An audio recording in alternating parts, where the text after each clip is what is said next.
Going to discuss the operation of ideal transformer.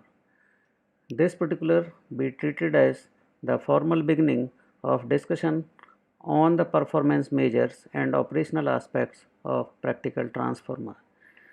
This discussion or these measures also requires the concept of magnetic circuits and the AC circuit fundamentals that we have already covered.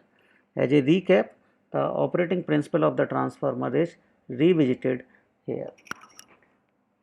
So, the single phase transformer is best represented by the two coils coupled, or you can say bound on a magnetic core. So, this particular is representing a magnetic core. This particular is one of the winding that is designated as primary, other winding is the secondary. So, when say the primary is supplied by the AC source, it is giving rise to the current I1, that particular will also be AC. It is giving rise to the flux, that particular will also be sinusoidal. This flux is linking to the secondary and that is resulting into the induced EMF in the secondary. When say we are connecting the load, there will be a current. So this particular process we have already covered previously.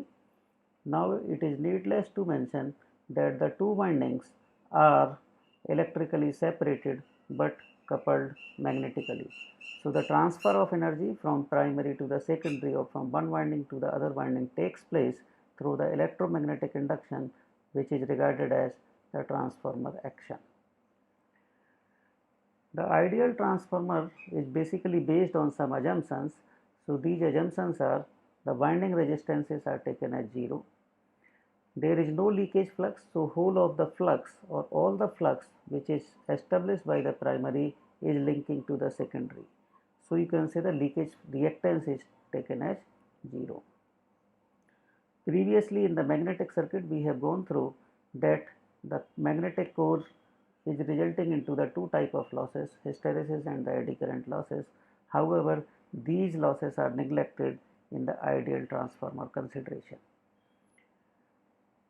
Now just mention that the two coils are electrically separated but they are coupled by the magnetic media. So for this coupling we need a magnetizing flux, and that magnetic flux can be established by the magnetizing current. So here the assumption is that very negligibly small magnetizing current is needed to establish that flux. Now this particular has already been discussed. Only thing is now we are giving to the mathematical aspects. So the AC supply which is given to the primary, it is having a frequency f. So this particular is of sinusoidal nature. Because of this the current will be sinusoidal. There will be a flux also which will be sinusoidal. Here say the operational aspects which are discussed, that is on the no load, then I will be covering the loading aspects as well. So the flux is sinusoidal, that particular is made by phi m sin of omega t, where say phi m is the maximum value of the flux. Because of this sinusoidal flux there will be induced EMF E1 and E2. So those particular E1 and E2 are decided by the Faraday's law. So that is giving rise to the N d phi by dt. However, the Lenz law suggests the direction. So that particular direction is giving, with the direction sense, it is giving minus N d phi by dt. So this negative sign is basically suggesting that it is opposing the cause, which is the current. So this particular is directed opposite to the V1.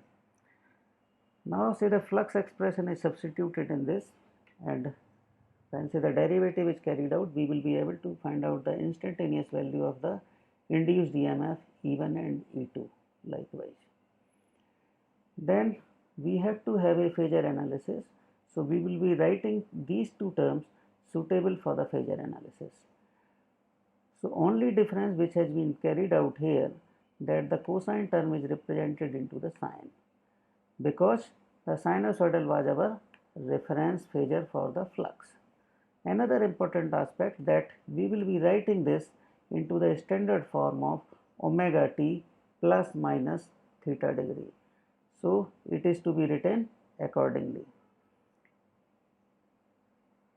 Now these particular are summary, and we have gone through that the RMS value of the voltage can be calculated with the help of the peak value or maximum value, likewise such that Vrms is equal to Vm upon root 2. So for this purpose we will be writing corresponding to this E1t, there will be E1 max, and that E1 max is nothing but what has been obtained here, N1 phi m omega. So here say the omega is substituted, that is the 2 pi f, so the expression comes out to be like this. When say we are looking for the RMS value, it will be E1 and E2 likewise. Now the RMS subscript has been eliminated for the convenience of the writing, so it is the uppercase nomenclature E with the subscript 1 and 2 to represent the primary or the secondary winding. Now we have to have the analysis. So this particular is a summary what has been discussed. The flux expression and the instantaneous expression of one of the voltage is written here for a reference. Now if suppose we are finding out that the N1 by N2 is a turns ratio. So N1 is the number of turns of the primary winding, N2 is the number of turns of the secondary winding, then the turns ratio is defined as A is equal to N1 and upon N2. So when say you are substituting these RMS values, so you will be getting E1 upon E2 is equal to V1 upon V2, which is equal to the turns ratio.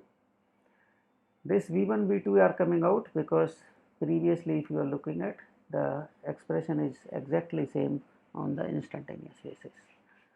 So with this background we can now frame the phasor diagram. So this particular flux is taken as a reference, so we will be marking, let's say it is coinciding with the horizontal axis. Now this induced EMF E1 is lagging by 90 degree to the flux. Similarly the E2 will also be lagging by the 90 degree to the flux. Only difference in the E1 and E2 will be the turns ratio, or you can say the scale arrangement. So that particular lagging arrangement is drawn likewise E1 and E2. Now the V1 which is coming out to be of equal magnitude to that of E1, but that particular is drawn on the opposite direction, like say in this direction, to give a clear cut understanding when say we will be developing the complete phasor. So the secondary side is represented on say this particular downward direction, where say the primary side is represented on the upper direction, so we can separately visualize what is happening there. So V1 is marked likewise, and that particular is exactly of minus E1 value. So we will be coming to that there is a contradiction here. We are writing the E1 is equal to V1, but on this particular we will be writing V1 is equal to minus of E1.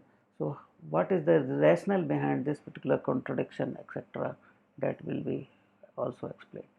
So there are say the two arrangement which need to be clarified. So when say the magnetizing current is negligible, how the flux is established?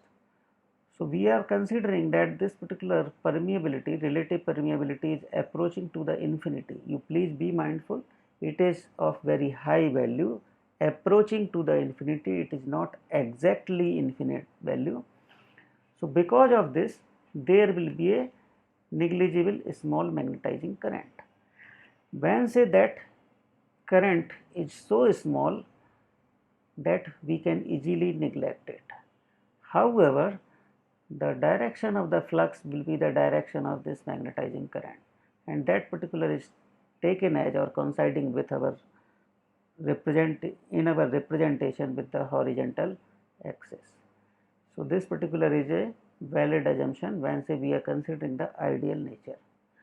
Now another aspect that we need to clarify, that while say we are writing at one point V1 is equal to E1, and on another time we are putting this negative sign which is appearing likewise.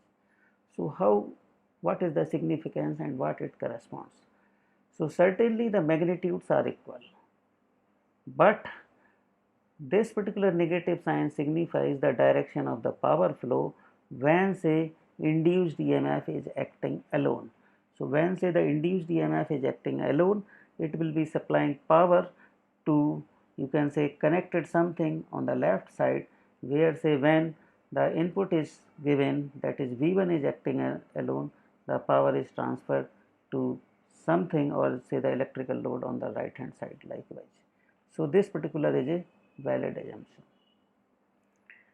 Now we have to consider the transformer under the loading. So the loading means you have connected a load or the impedance on the secondary side. So because of this there will be a current in the secondary as mentioned in the operation of transformer.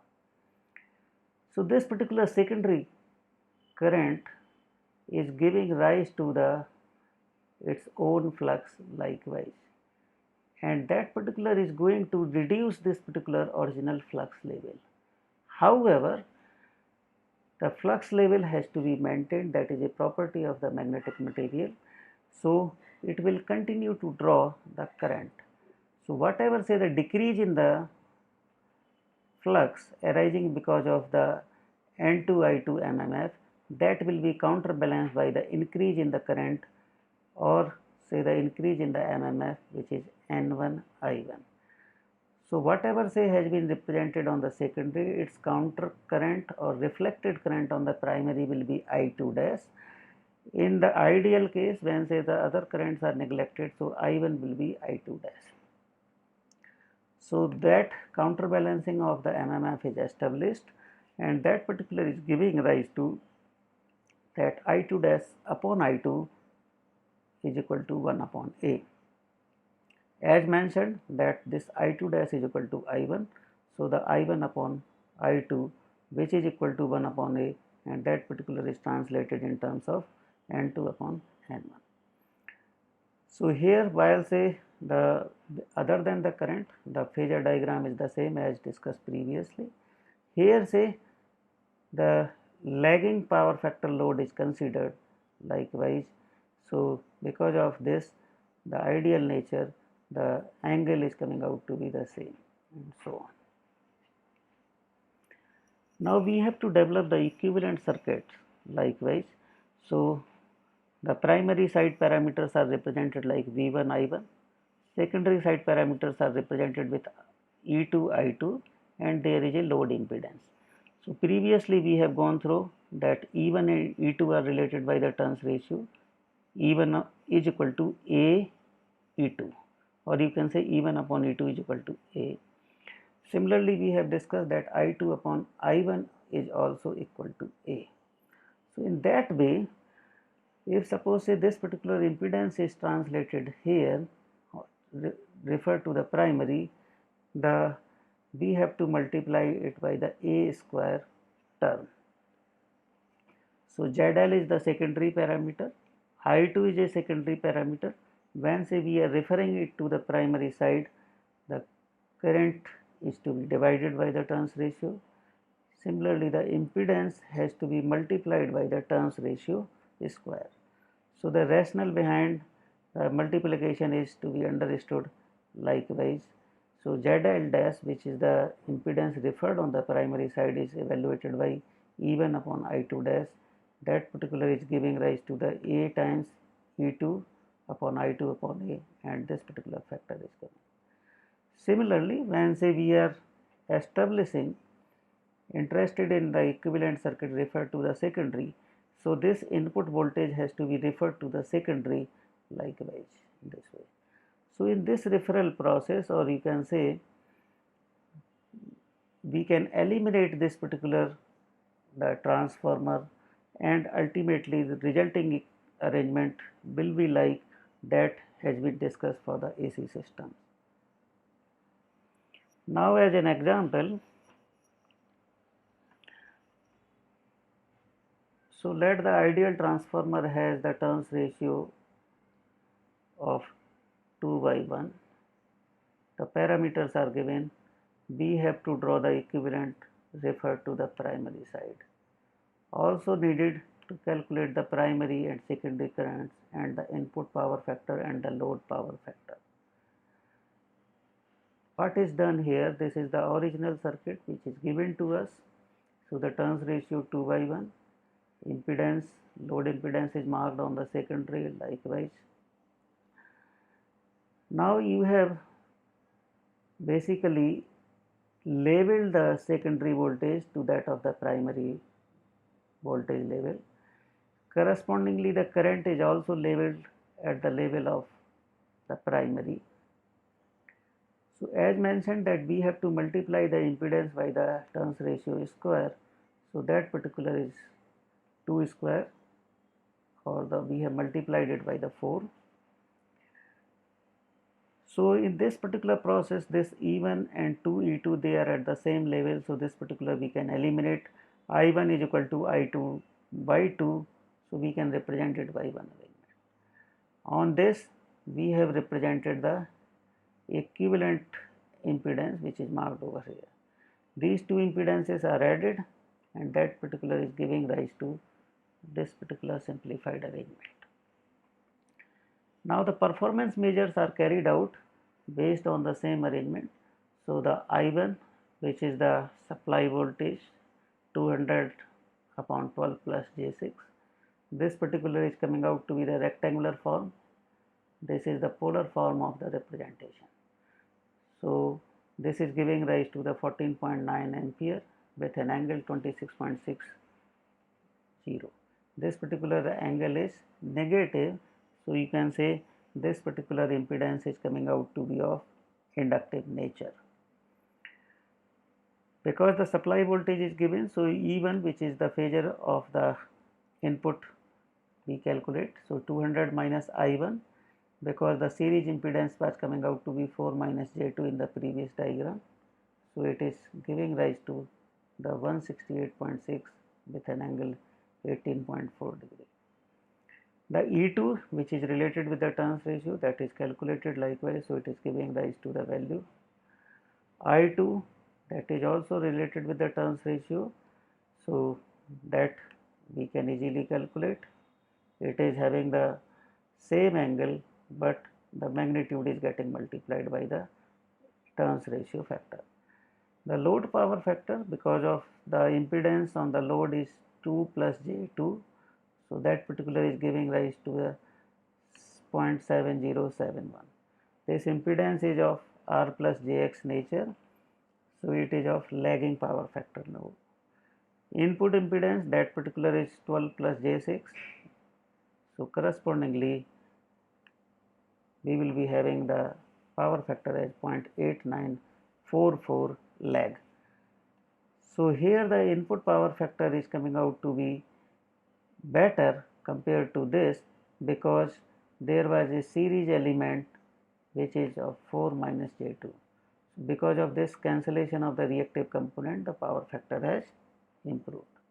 In this particular discussion, the assumptions for ideal transformer operations are highlighted. The primary and secondary side voltages, currents and the impedances have been referred or related to the turns ratio. So these are the expressions that we have already discussed. The equivalent circuits referred to the primary and secondary have been obtained. So this particular, you can say, the simple process has been illustrated. In the next, we will be analyzing the practical transformer operation and the equivalents. For further reading, you can refer this book.